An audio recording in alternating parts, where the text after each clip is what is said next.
स्वागत आहे तुमचं चष्मेवाला घर चॅनलमध्ये स्वागत आहे।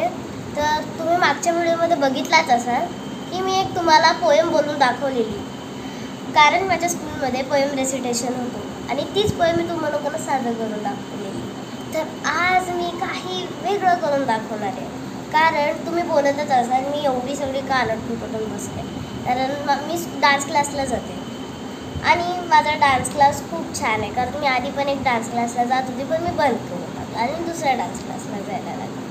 तर मी त्याच डान्स क्लासमधून एक सॉन्गवर डान्स शिकला आहे, तर मी आज तोच डान्स तुम्हाला सादर करून दाखवते।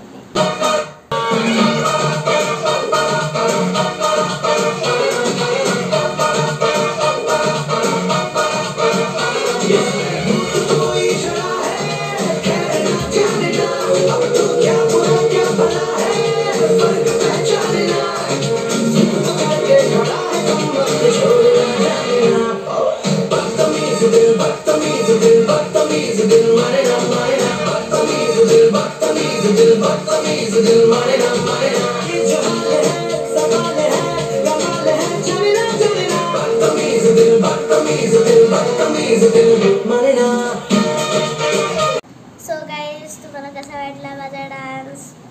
जर काही जर चुकलंच असेल कमेंट पाठवा, काही जर बरोबर असेल तरी पण कमेंट पाठवा। आणि मी माझ्या चॅनलचं परत एकदा नाव सांगते, चष्मेवाला घर। आणि जाता जाता लाईक शेअर आणि सबस्क्राईब करा। बाय।